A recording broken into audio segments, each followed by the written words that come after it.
ఈ రోజున ప్రధానమంత్రి నరేంద్ర మోడీ గారు అమరావతి వస్తున్నారు. రెండవసారి అమరావతికి శంకుస్థాపన చేయడానికి కోసం ఆయన వస్తున్నారు. 2015లో ఆయన వచ్చారు. శంకుస్థాపన చేశారు. ఈ రోజున మళ్ళీ వచ్చి అదే అమరావతికి మళ్ళీ శంకుస్థాపన చేయాల్సిన అవసరం ఎందుకు వస్తుంది? ఆ రోజున ఆయన మట్టి, నీళ్లు మా మొహన కొట్టిపోయారని చెప్పేసి తర్వాత చంద్రబాబు నాయుడు గారు అన్నారు.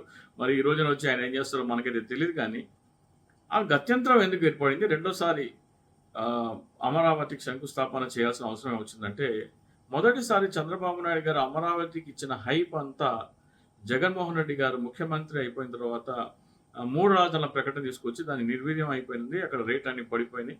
అక్కడ ఎవరు ఇన్వెస్ట్ చేయడానికి ముందుకు రావట్లేదు. అక్కడ ఆల్రెడీ ఇన్వెస్ట్ చేసిన వాళ్ళు చాలా బాధల్లో ఉన్నారు. ఇక్కడ విషయం ఏంటంటే, దానికి ఇప్పుడు ఎంత బూస్ట్ ఇచ్చినా కానీ ప్రజల్లో ఒక సంకోచం కానీ, ఒక భయం కానీ ఉంది. మళ్ళీ జగన్మోహన్ రెడ్డి వస్తే అమరావతి మూల పడిపోతుంది కాబట్టి ఎవరు పెట్టుబడి పెట్టడానికి ముందుకు రావట్లేదు. పెట్టుబడి పెట్టడానికి ముందుకు రాకపోతే మరి ఏం చేయాలి?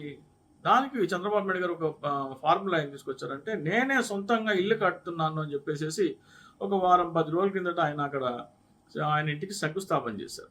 అదొక పెద్ద విషయం. ఆ శంకుస్థాపన చేసినప్పటికీ పెద్దగా స్పందన రాకపోతే, ఇప్పుడు ప్రధానమంత్రి నరేంద్ర మోడీ గారి చేత పిలిపించి మరోసారి ఫౌండేషన్ వేసి ఇదే శాశ్వత రాజధాని, ఇక్కడే హైకోర్టు, సెక్రటేరియట్, అసెంబ్లీని ఇక్కడే ఉంటాయి, మీ పెట్టుబడులకి గ్యారంటీ మోడీ గారు ఇస్తున్నారు అని చెప్పేసి ఒకటి.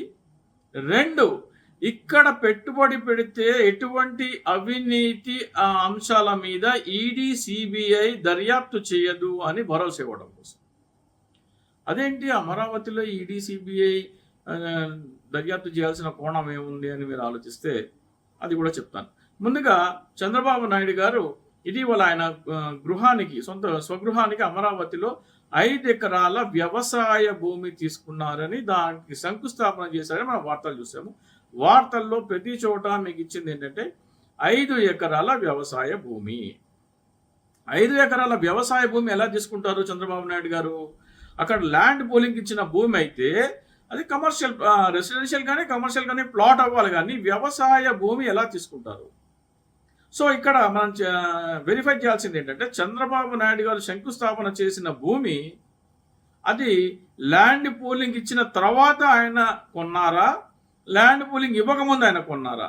లేకపోతే ల్యాండ్ పూలింగ్ ఇవ్వకముందు ఎవరో కొని దాన్ని ల్యాండ్ పూలింగ్ ఇవ్వకుండా అట్టిపెట్టి ఈ రోజున చంద్రబాబు నాయుడికి ల్యాండ్ పూలింగ్ ఇవ్వకుండా దాన్ని వ్యవసాయ భూమిగా చెప్పారా అనేది చాలా ఇంపార్టెంట్. ఎందుకంటే ఏ చట్టం అయితే చంద్రబాబు నాయుడు తీసుకొచ్చారో ల్యాండ్ పూలింగ్ చట్టము, ఆ చట్టానికి లోబడి ల్యాండ్ పూలింగ్ ఇవ్వకుండా వ్యవసాయ భూమిని చంద్రబాబు నాయుడు కొంటాం అనేది నేరం. 5 ఎకరాలు కొంటే ఆయన దాంట్లో ఎకరం 25 సెంట్లు మాత్రమే ఆయన వినియోగించుకోవడానికి అర్హుడు. మిగతాది మొత్తం ప్రభుత్వానికి పూలింగ్కి ఇవ్వాలి. పూలింగ్కి ఇవ్వకుండా ఆయన వ్యవసాయ భూమి తీసుకుంటే ప్రభుత్వ ఖజానాన్ని కొల్లగొట్టినట్టు. అలాగే స్టాంప్ డ్యూటీ కూడా, మీరు రెసిడెన్షియల్ ప్లాట్కి కట్టాల్సిన స్టాంప్ డ్యూటీ మీరు పొలాన్ని కంటే ఎకరాల్లో కడితే అది కూడా ప్రభుత్వ ఖజానాకి నష్టం. సో అది చంద్రబాబు నాయుడు కొన్న భూమి 2014 ఎన్నికల కంటే పూర్వం ఎవరిది, 2014 ఎన్నికల తర్వాత ఎవరు కొన్నారు, వాళ్ళు పూలింగ్కి ఇచ్చారా లేదా, వాళ్ళు ఎన్ని ఎకరాల ఆసామి, ఆయన ఎన్ని ఎకరాలు పూలింగ్కి ఇచ్చారు, ఆ ఎకరాల్లో ఆయన వాటాగా ఎంత వచ్చింది, దాంట్లో చంద్రబాబు నాయుడు ఎంత కొన్నారు, ఆయన పూలింగ్ ఇవ్వకపోతే పూలింగ్ ఇవ్వని ల్యాండ్ చంద్రబాబు నాయుడు ఎందుకు కొన్నారు అనేది ఫస్ట్ క్వశ్చన్. ఇది ప్రభుత్వ ఖజానా దోపిడీ. పూలింగ్ ఇవ్వకుండా వ్యవసాయ భూమి తీసుకుంటే అది ప్రభుత్వ ఖజానా దోపిడీ. ఎందుకంటే పూలింగ్ ఇచ్చిన తర్వాత దాంట్లో 25% మాత్రమే మీరు తీసుకోవాలి. అది మీరు తీసుకొచ్చిన చట్టమే. ఇక రెండో విషయము, ఈడీ, సిబిఐ ఎంక్వైరీ చేయాల్సిన కోణం ఎక్కడుంది అంటే, మనకి రాజధాని కట్టాలి అని నిర్ణయించుకున్న తర్వాత కేంద్ర ప్రభుత్వం ఒక కమిటీ వేసింది, శివరామకృష్ణ కమిటీ. ఆయన ఏం చెప్పారు? ఆ శివరామకృష్ణ కమిటీకి ఆదేశాలు ఏమి ఇచ్చింది? రైలు కనెక్టివిటీ, రోడ్డు కనెక్టివిటీ, ఎయిర్పోర్ట్ ఉంటే ఎయిర్పోర్ట్ కనెక్టివిటీ, మీకు ఈ తాగునీరు అందుబాటు, ఇవన్నీ మీకు అందుబాటులో ఉన్న భూమిని ఎంపిక చేసి ఇవ్వమంది.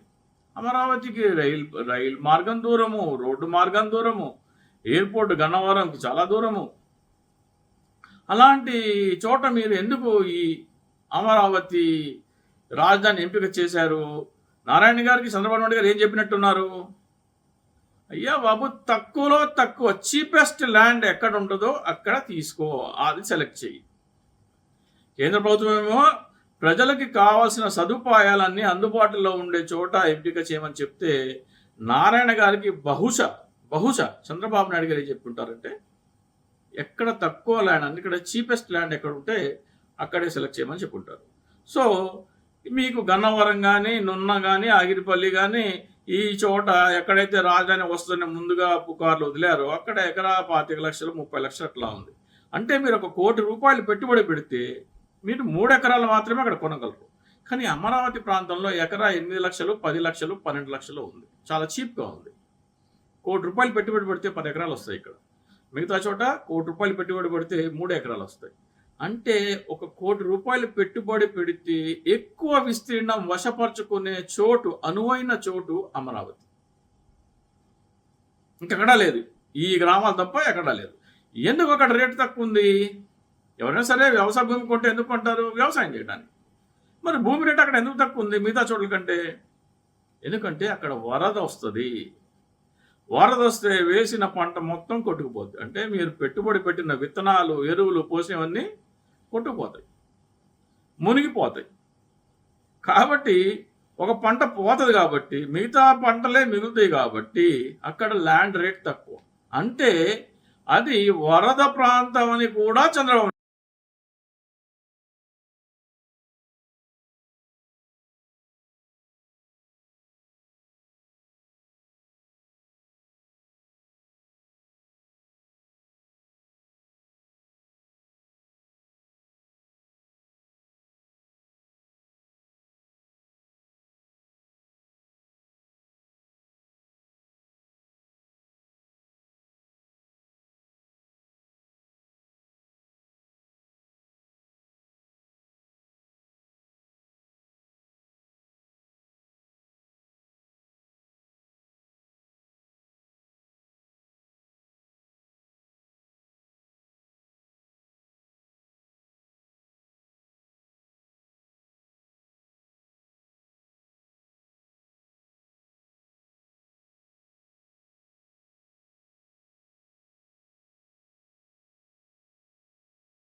నేను ఇస్తాను, ఎకరా 20 లక్షలు ఇస్తాను, మీ మీద 2013 భూసేకరణ చట్టం ప్రయోగిస్తే మీకు కేవలం 10 లక్షలే వస్తుంది, నేను 20 లక్షలు ఇస్తాను అని చంద్రబాబు నాయుడు ప్రతిపాదన చేస్తుంటే ఆ అమరావతి 29 గ్రామాల్లో ఉన్న వాళ్ళందరూ సంతోషంగా ఎకరా 20 లక్షలు తీసుకుని ఇచ్చేసి వెళ్ళిపోయేవారు. ఎందుకంటే మీకు వేరే ఆప్షన్ లేదు. చట్టం ప్రయోగిస్తే 10 లక్షలే వస్తుంది, చంద్రబాబు నాయుడు గారు 20 లక్షలు ఇస్తా అంటున్నారు.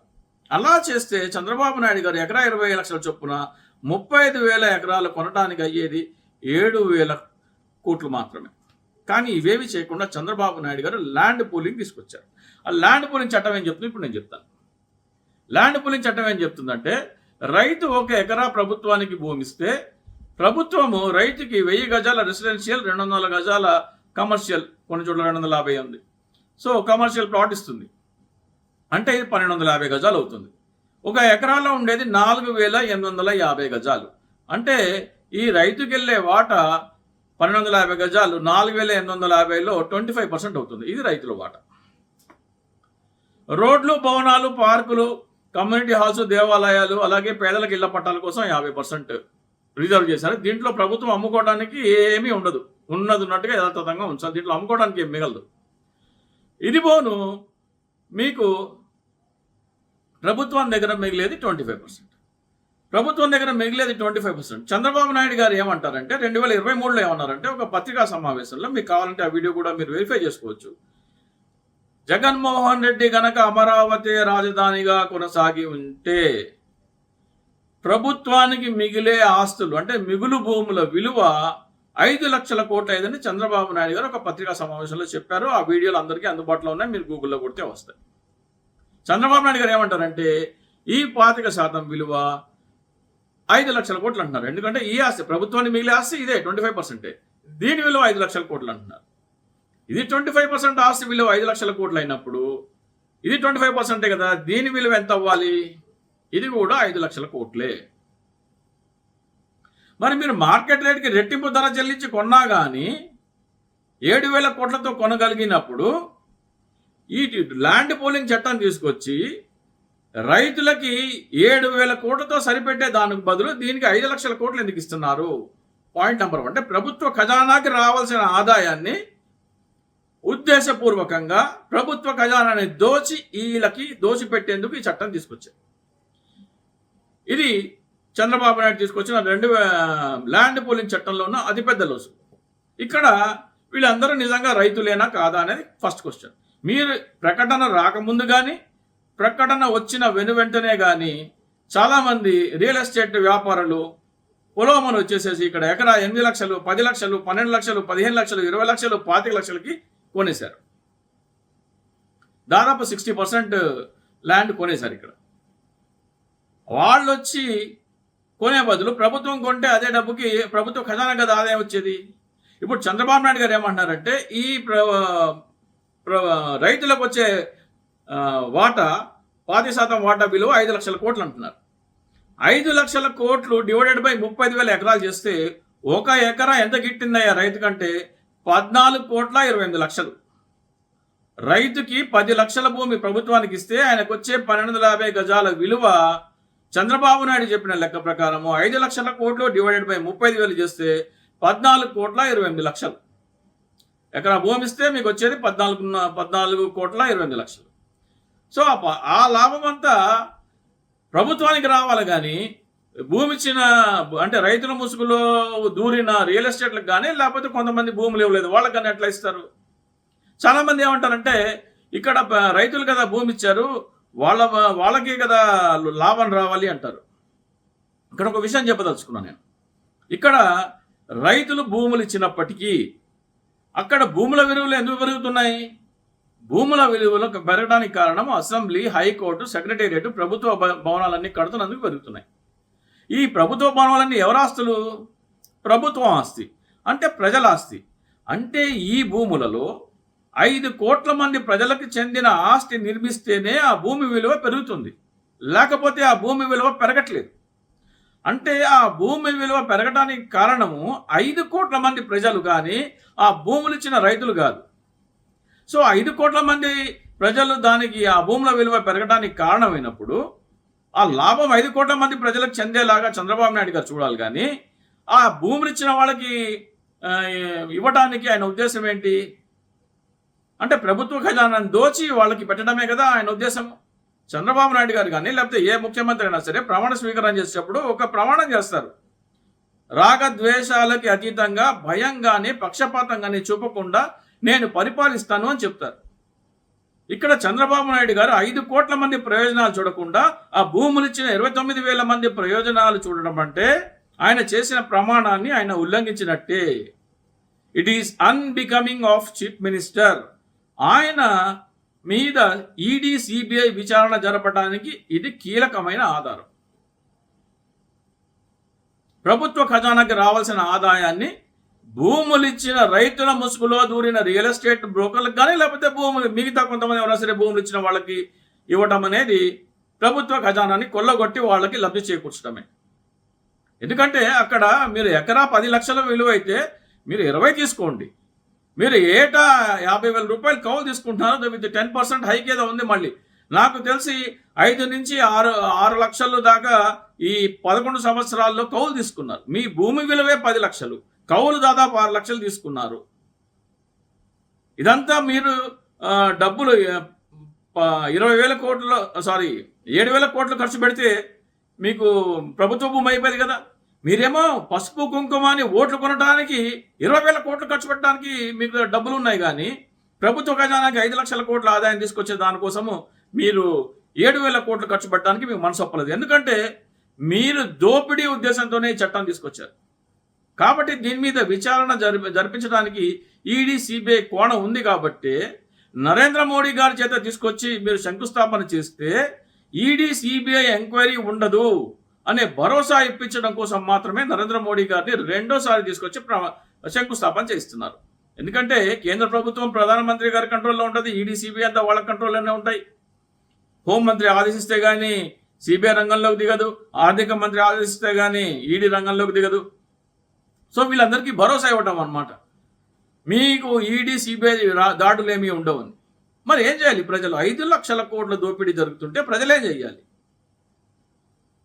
వాలంటీర్లకి అపాయింట్మెంట్ ఇవ్వడానికి ఏమో ప్రభుత్వ ఖజానాలో డబ్బు లేదు కాబట్టి వాళ్ళకి అపాయింట్మెంట్ ఇవ్వరు. 5,000 బదులు 10,000 ఇస్తామని నమ్మబలికి వాళ్ళకేమో ఇప్పుడు కుదరదు అంటున్నారు. ఆంగన్వాడీ ఆశా వర్కర్లకు జీతాలు పెంచుతామని కుదరదు అంటున్నారు. అమ్మఒడి దిక్కు లేదు. ఆడబిడ్డ నిధి అని నెలకి 1,500, ఏటా 18,000, 5 సంవత్సరాలకి 90,000 అని రామానాయుడు గారు లెక్క చెప్పారు. నయా పైసా రాలేదు. రైతులకి రేటు లేదు. మిర్చి రైతులు, ఆక్వా రైతులు అందరూ బాధల్లో ఉన్నారు. డిఎస్సి గ్రూప్ 2 నోటిఫికేషన్ లేదు. ఎందుకు నోటిఫికేషన్ లేదయ్యా అంటే, నోటిఫికేషన్ ఇస్తే ఉద్యోగాలు వస్తే జీతాలు ఇవ్వాలి, జీతాలకి డబ్బులు లేవు. ఏం చేయాలి మరి? ఫస్ట్ ప్రజలు అందరూ తమ వంతు బాధ్యతగా, ఎందుకంటే ఇప్పుడు ఈడీ సిబిఐ నరేంద్ర మోడీ ప్రధానికి ఈయనకు 18 ఎంపీల మద్దతు ఇస్తున్నప్పుడు వాళ్ళైతే ఆదేశించరు. కాబట్టి సుప్రీంకోర్టు ప్రధాన న్యాయమూర్తి గారికి, గౌరవ సుప్రీంకోర్టు ప్రధాన న్యాయమూర్తి గారికి ఆంధ్రప్రదేశ్ ప్రజలందరూ వాళ్ళ గ్రామం నుంచి లేఖలు రాయాలి. అమరావతి అనేది 5 లక్షల కోట్ల దోపిడీ, దయచేసి దాని మీద విచారణ జరిపించండి. గౌరవ సుప్రీంకోర్టు గారికి లేఖలు రాసి ఆ గ్రామంలో ఎంతమంది ఉంటే అంతమంది, 100, 200, 300, 500, 1000 ఆ లేఖలన్నీ పోగు చేసి రిజిస్టర్ పోస్ట్లో మాత్రమే సుప్రీంకోర్టు చీఫ్ జస్టిస్ గారికి పంపించాలి. ఈ కార్యాచరణ ప్రతి గ్రామం నుంచే జరగాలి. ప్రతి వాలంటీర్, ప్రతి అంగన్వాడీ, ప్రతి ఆశా వర్కర్, గ్రూప్ 2 విద్యార్థులు, డిఎస్సి విద్యార్థులు, అలాగే రైతు భరోసా అందని వాళ్ళు, ఆడబిడ్డ నిధి అందని వాళ్ళు, తల్లికి వందనం అందని వాళ్ళు, వీళ్ళందరూ లేఖలు రాస్తే సుప్రీంకోర్టు ప్రధాన న్యాయమూర్తి గారి చెంతకు పోస్ట్ మ్యాన్ తీసుకెళ్లరు. ఆ పోస్టులు ట్రక్కుల్లో వెళ్తాయి, టన్నుల్లో వెళ్తాయి. అప్పుడు ఇంత పెద్ద దోపిడీ జరుగుతుందని, ఇంత భారీ స్పందన వస్తున్నప్పుడు దీని మీద ఎంక్వైరీ చేయాలని చెప్పేసి గౌరవ సుప్రీంకోర్టు ప్రధాన న్యాయమూర్తి గారు సిబిఐ ఎంక్వైరీకి ఆదేశిస్తారు. ఖచ్చితంగా దీంట్లో నేర నిరూపణ అవుతుంది. ఎందుకంటే 2,353 ఎకరాల అసైన్డ్ ల్యాండ్ ఉంది. దానిని పూలింగ్ ఇవ్వటం నేరం. అది ఆల్రెడీ ప్రభుత్వ ఆస్తి ప్రైవేటు వ్యక్తులు లబ్ధి పొందేలాగా దాన్ని పూలింగ్ ఇవ్వటం అంటే అదే ఆధారం. మనీ ట్రైల్ అక్కడే ఉంది. 33,600 కోట్ల రూపాయల అసైన్డ్ ల్యాండ్ ప్రభుత్వ ఖజానాకి రావాల్సింది దోచుకుంటున్నారు. కాబట్టి డెఫినెట్గా సిబిఐ ఎంక్వైరీకి ఆదేశిస్తారు. సిబిఐ ఎంక్వైరీకి ఆదేశించిన వెంటనే అరవింద్ కేజ్రీవాల్ చేసిన నేరం అంటే ఢిల్లీ లిక్కర్ చట్టం కూడా అరవింద్ కేజ్రీవాల్ ఏం చేశారంటే 2022లో కొత్త ఢిల్లీ లిక్కర్ చట్టం తీసుకొచ్చాడు. అదేం చెప్తుందంటే పాత చట్టం ప్రకారం 5% ఇవ్వాల్సిన కమిషన్ని 12.5%కి పెంచారు.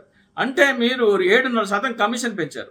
సిబిఐ అరవింద్ కేజ్రీవాల్ మీద మోపిన ఆరోపణ ఏంటంటే ఈ 7.5% ప్రభుత్వ ఖజానా కదా రావాల్సింది, మీరు ప్రైవేట్ డిస్ట్రిబ్యూటర్లకు ఎలా ఇస్తారు, ఇది ప్రభుత్వ ఖజానాన్ని కొల్లగొట్టేందుకు దురుద్దేశంతో తీసుకొచ్చిన చట్టం అని చెప్పేసి అరవింద్ కేజ్రీవాల్ని, మనీష్ సిసోడియాని జైల్లో వేశారు. చంద్రబాబు నాయుడు గారు కూడా ఎక్కడ మార్కెట్ రేట్కి డబల్ ఇచ్చినా, 3 రెట్లు ఇచ్చినా కానీ 10,000 కోట్లతో కొనగలిగే భూమిని దానికి ప్రతిఫలంగా 14.5 కోట్ల ఎకరాకి మీరు 5 లక్షల కోట్ల రైతులకు బదిలీ చేస్తామంటే ఎట్లా? కాబట్టి దీని మీద సమగ్ర విచారణ జరగాలి అని చెప్పేసి ఆదేశం ఇస్తుంది.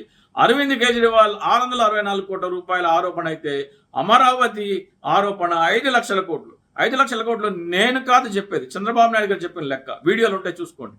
కాబట్టి ప్రతి పౌరుడు, ప్రతి వాలంటీర్, ప్రతి అంగన్వాడీ, ప్రతి ఆశా వర్కర్, డిఎస్సి గ్రూప్ 2 విద్యార్థులు, అమ్మఒడి అందని వాళ్ళు, తల్లికి వందనం అందని వాళ్ళు, ఆడబిడ్డ నిధి అందని వాళ్ళు, రైతులు అందరూ ఈ వేసవి సెలవులో ఉన్న పిల్లల్ని హెల్ప్ తీసుకొని, డిగ్రీ ఇంటర్ పిల్లల సహాయంతో ఈ వీడియో డిస్క్రిప్షన్లో ఒక లేఖ ఉంటుంది.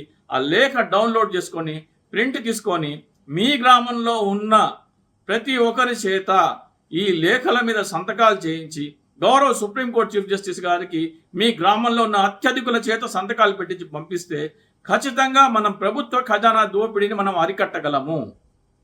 దయచేసి ఈ కార్యాచరణని అమలు చేయవలసిందిగా విజ్ఞప్తి చేస్తున్నాను. సో ఇప్పుడు మీకు అర్థమైంది నరేంద్ర మోడీ గారిని చంద్రబాబు నాయుడు గారు ఎందుకు తీసుకొస్తున్నారు. దీని మీద ఎటువంటి విచారణ ఉండదు, ఇక్కడ పెట్టుబడి పెట్టండి, దోచుకోండి అని అనే హామీ ఇవ్వడం కోసమే నరేంద్ర మోడీ గారిని తీసుకొస్తున్నారు. జై హింద్.